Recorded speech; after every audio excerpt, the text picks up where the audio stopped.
da memória de um itinerário percorrido, somente pode dizer o coração daquele que o percorreu, e desta memória trazem as marcas os pés, que naturalmente precisaram percorrer aquele itinerário.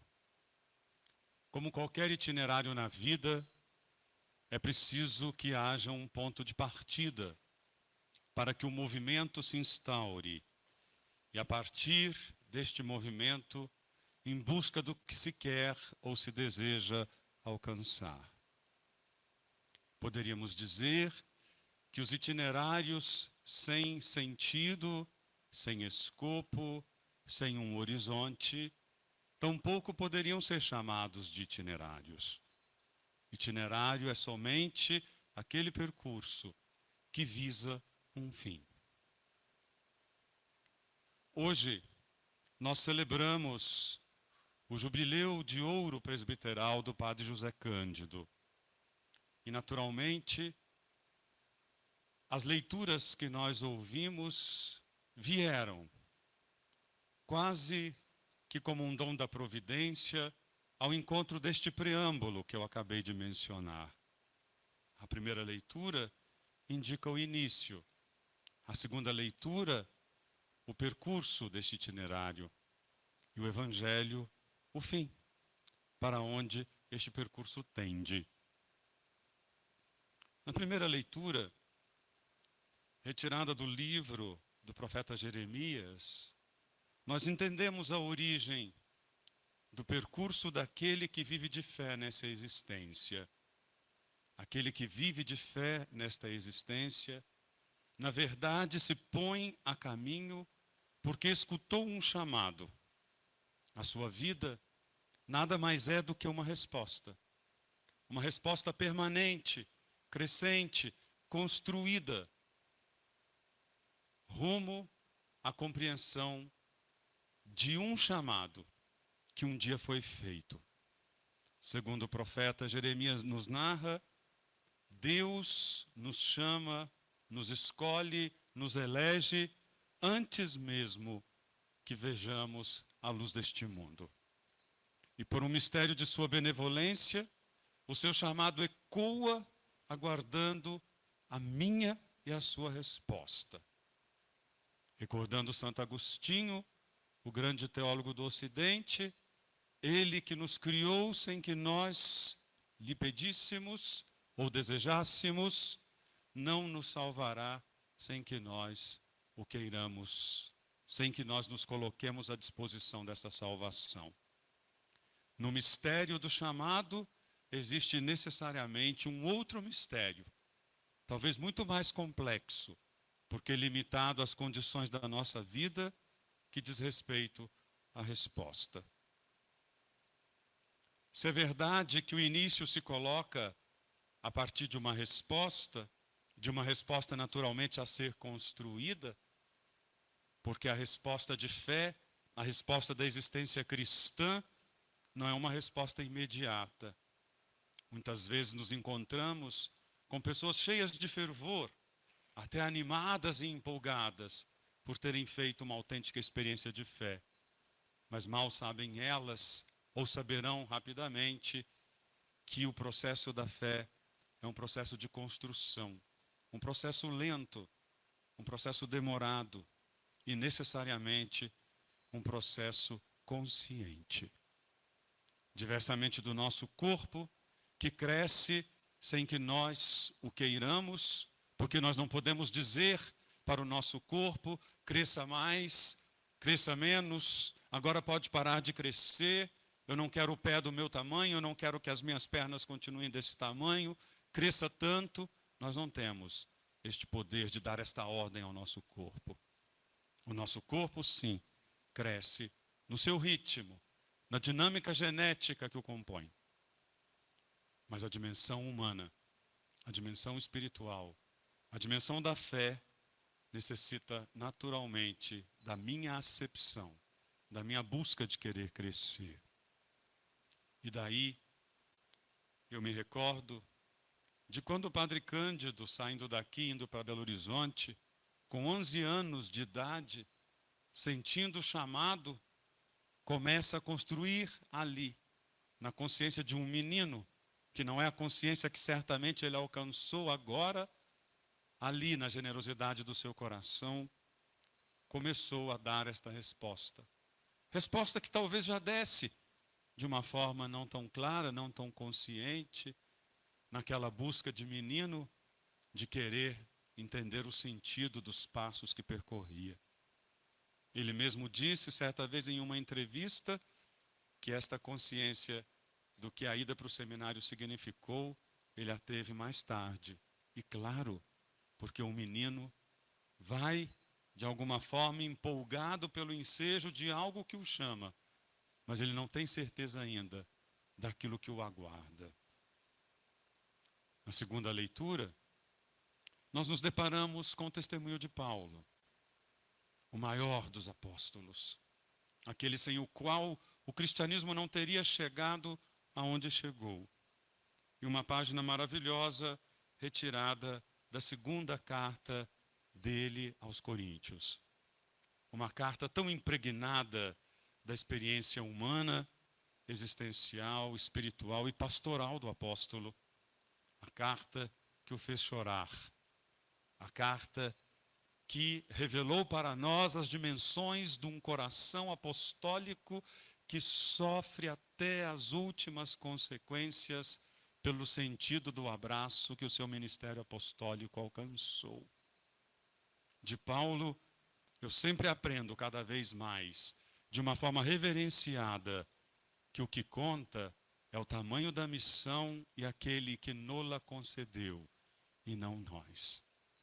E todas as vezes que eu me lembro disso, diante de qualquer sofrimento que o ministério apostólico possa me trazer, incompreensões, exigências, barreiras a serem transpostas, eu me recordo sempre e repito para mim, Luiz Henrique, o que conta é a missão e não a sua pessoa. E todas as vezes que disso me lembro, não desanimo, porque na maioria das vezes nós desanimamos diante da nobreza da missão que recebemos, porque nos colocamos na conjugação da primeira pessoa do singular e nos recordamos da terceira pessoa que nos concedeu aquela missão, que é o Cristo. E por isso, Paulo diz com propriedade, com sabedoria e sem falsa modéstia, sem humildade escondida, mas realmente revelada, trazemos este tesouro em vasos de argila. No percurso que nós realizamos, o vaso de argila representa a nossa fragilidade, a nossa caducidade, aquilo que nós somos nessa existência. Viemos do pó, ao pó voltaremos. Somos filhos de Adão. Adão, que significa o terreno, aquele que veio da terra. Voltaremos necessariamente nessa aparência física à terra, da qual um dia nós partimos simbolicamente no nosso Pai universal, Adão. Mas essa fragilidade, essa caducidade, da qual devemos nos recordar o tempo todo, para não nos vangloriarmos do dom que recebemos, do chamado que ecoa o tempo todo aos nossos ouvidos e ao qual desejamos responder. Sim, trazemos um tesouro nesses vasos. Se os vasos somos nós, o tesouro é Cristo.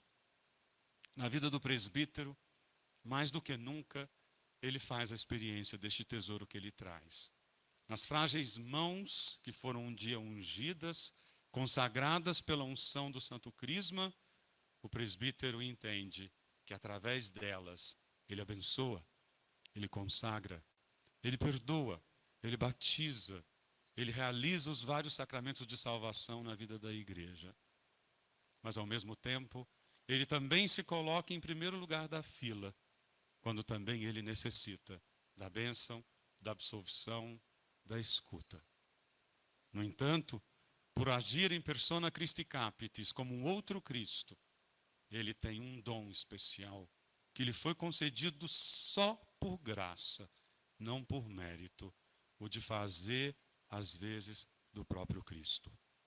Quando eu penso nisso, tendo a metade do tempo de presbiterato que o padre José Cândido tem, eu tremo, me emociono e paro silente diante da grandeza do que significa o ministério presbiteral. E chegar aos 50 anos do ministério, com o vigor do padre Cândido, com a sua lucidez, com seu amor à igreja, com a sua defesa consciente e bem argumentada da fé, é uma virtude para poucos. E por isso, à luz daquilo que nós aprendemos do apóstolo Paulo, que na comunidade de Corinto aprendeu a ser cada vez mais dependente de Cristo, generoso e apostolicamente virtuoso, nós agradecemos a Deus também pelo dom da vida presbiteral de Padre José Cândido.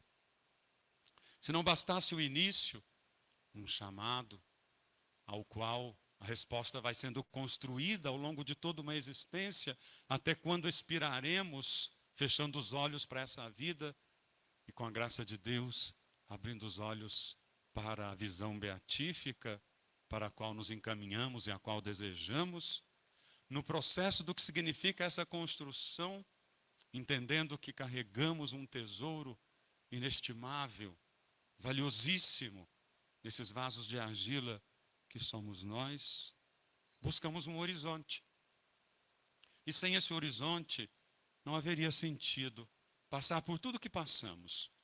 Não haveria sentido fazer as renúncias que fazemos. Calarmos-nos quando o nosso desejo seria de gritar. Silenciarmos-nos quando a nossa boca deseja um outro movimento.